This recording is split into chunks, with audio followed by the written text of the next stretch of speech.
cette nouvelle vidéo. Aujourd'hui, je vous retrouve pour peindre et dessiner avec vous et j'espère vous donner quelques idées.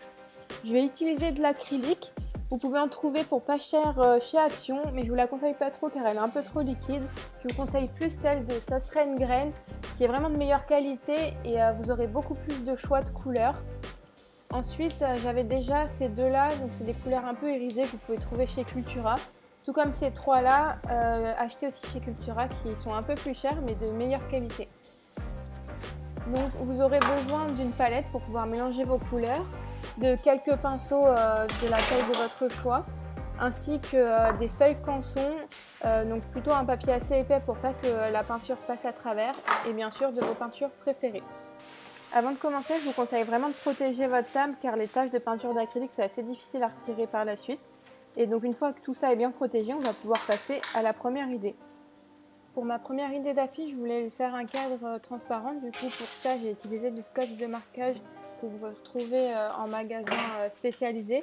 Donc il faut utiliser un scotch qui accroche pas trop le papier pour pas le déchirer par la suite quand on va le retirer.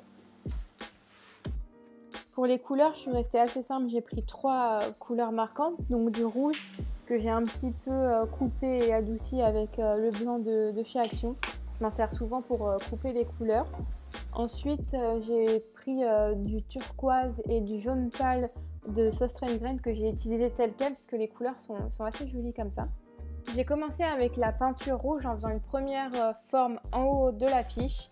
Donc l'idée c'est d'avoir uniquement trois taches entre guillemets de chaque peinture. Donc là avec le rouge je l'étale bien pour bien uniformiser le tout. Ensuite j'ai continué avec le bleu sur le côté. Donc là j'ai fait une forme un peu plus grande mais pareil c'est selon vos envies et vos idées du moment. Donc moi je suis continuée avec le bleu. Et enfin j'ai fini avec du jaune juste en bas avec une forme un peu plus simple.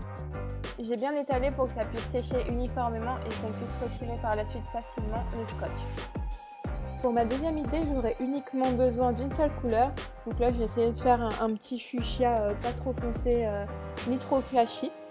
L'idée là, ça va vraiment être de peindre uniquement la moitié de la page pour avoir une sorte d'effet bicolore qu'on viendra ensuite habiller, on va le dire, avec la partie dessin. Donc là, j'essaye vraiment de tracer une ligne assez droite. J'ai vraiment du mal à tracer des lignes droites. Je ne sais pas si vous aussi vous avez du mal, dites-le moi en commentaire. Donc je m'y reprends à plusieurs fois. Je finis de peindre la moitié de la feuille. Donc là, je déborde un peu, mais il n'y a pas de souci vu que j'ai bien protégé ma table. Il faut juste éviter que ça fasse des traces derrière, sinon ça risque de faire des petites ombres quand on va les mettre au mur.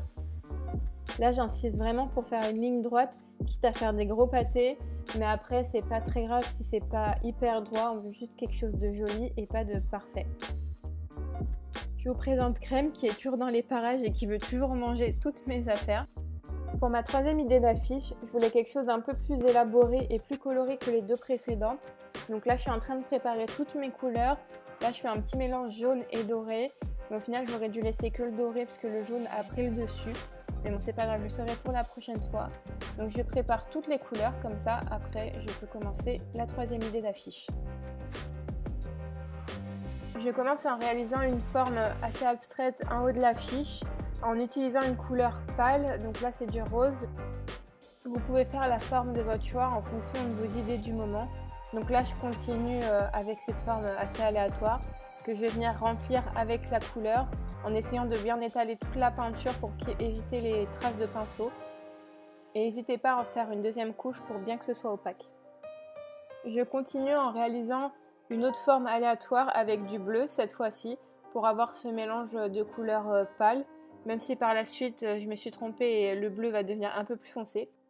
Pour la troisième forme, je vais venir utiliser un pinceau plus fin pour avoir une forme un peu plus précise. Donc avec un jaune un peu moutarde, je vais venir remplir toute cette forme en étalant bien pour éviter d'avoir des traces de pinceau. Et pareil, n'hésitez pas à repasser une deuxième couche par-dessus. Donc là, j'avais essayé de faire une sorte de petite plante, mais ça m'a pas du tout plu. Du coup, j'ai décidé de tout recouvrir avec ce bleu un peu canard. Le bleu ciel n'était pas tout à fait sec, du coup ça fait quelques nuances que je trouve plutôt sympa au rendu. Là, je vais venir tracer une ligne par-dessus le rose pâle qui a eu le temps de sécher un petit peu le temps que je peigne les autres formes. Donc j'ai voulu faire une ligne plutôt dorée, mais au final ça rend plutôt jaune, comme vous pouvez le voir. J'hésite pas à repasser plusieurs fois par-dessus la ligne pour éviter qu'on voit les traces de pinceau et avoir une ligne bien opaque. Ensuite, je suis venue rajouter quelques petits traits de bleu ciel parce que j'aimais bien cette couleur. Donc j'en ai ajouté un peu par-dessus la peinture bleu canard et sur le blanc. Là, j'avais fait une nouvelle fois une erreur, donc je trouvais la couleur trop foncée. J'ai essayé de la recouvrir avec une peinture un peu beige-gris pour atténuer ce fuchsia. La peinture n'était pas tout à fait sèche, du coup j'ai dû m'y reprendre à plusieurs fois pour éviter d'avoir des grosses traces de pinceau. Je vais passer maintenant à ma quatrième et dernière idée.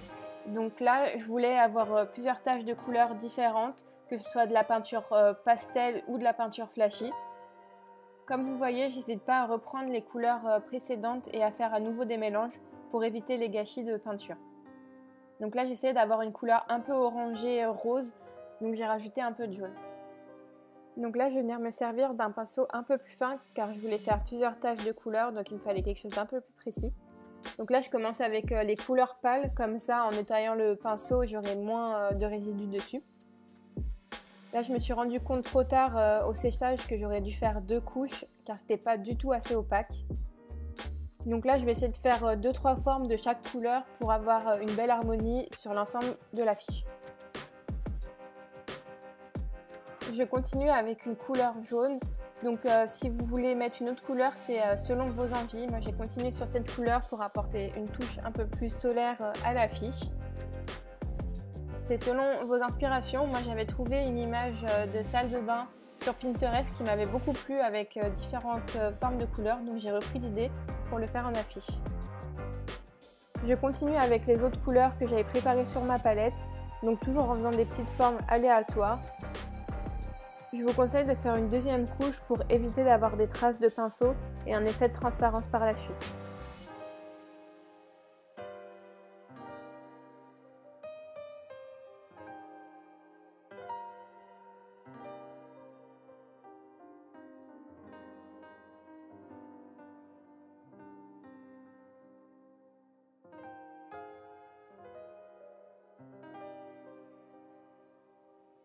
Je viens terminer avec les couleurs un peu plus flashy, donc là un petit peu de rouge pour donner plus de dynamisme à l'affiche. Et je vais continuer avec un vert sapin que je trouve vraiment joli, donc c'est celui que j'ai trouvé chez Cultura pour toujours apporter un peu plus de couleurs et de contraste. J'aime beaucoup l'association de ces deux couleurs, je me dis que pour Noël ça peut faire quelque chose de vraiment pas mal, donc je referai sûrement une peinture spéciale Noël. D'ailleurs, dites-moi en commentaire si une vidéo de peinture de Noël vous plairait. Maintenant que nos 4 affiches sont finies, on va pouvoir les laisser sécher toute une nuit et passer à la partie dessin. Maintenant que nos peintures sont bien sèches, on va pouvoir retirer délicatement le scotch autour de la première affiche en évitant de déchirer le papier. C'est pour ça qu'il faut vraiment un scotch qui adhère pas beaucoup.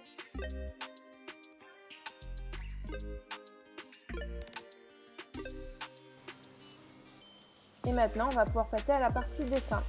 Donc là, je commence en faisant des traits assez similaires aux formes de la peinture.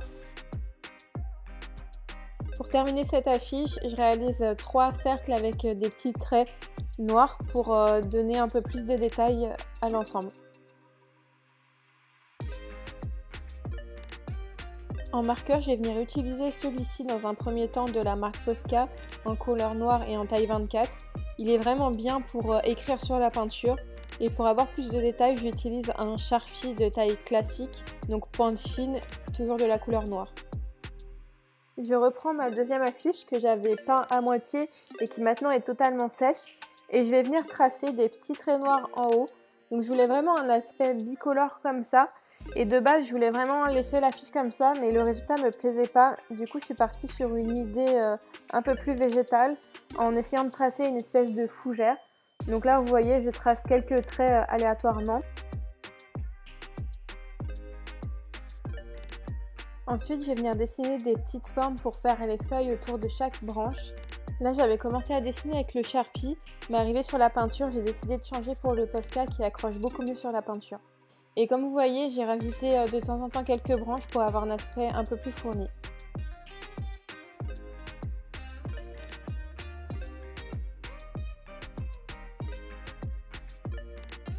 vais passer maintenant à la troisième peinture avec l'aide de mes deux assistants qui sont au top de leur forme comme vous pouvez le voir. Pour celle-ci, je vais rester dans l'esprit végétal de la précédente. Donc là, je suis venue faire un grand trait pour dessiner la base de la plante et après des petits traits autour pour dessiner les autres branches. Ensuite, je vais venir dessiner les feuilles. J'ai voulu les faire un peu plus grandes pour avoir moins cet aspect touffu, mais plus épuré comme il y avait beaucoup de détails en arrière-plan. C'est la forme qui me convenait le plus. Après, vous pouvez les faire plus arrondies ou un peu plus petites ou plus grandes. C'est vraiment en fonction de ce que vous aimez. Comme vous pouvez le voir, il y en a certaines que j'ai un petit peu ratées, mais comme je vais venir les colorier entièrement, c'est pas trop grave. Donc c'est vraiment un dessin qui est à la portée de tous. Donc même s'il y a des petits ratés, c'est pas trop grave, on va venir les cacher par la suite.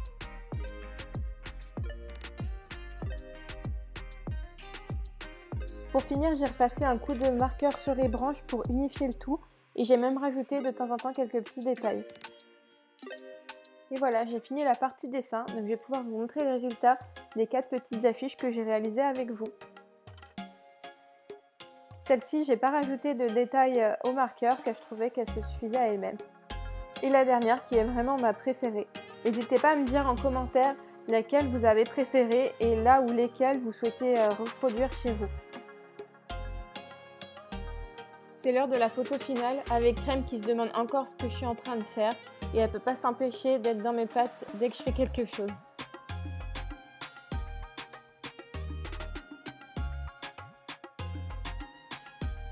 Bon, apparemment elle a trouvé quelque chose d'autre qui lui plaisait plus.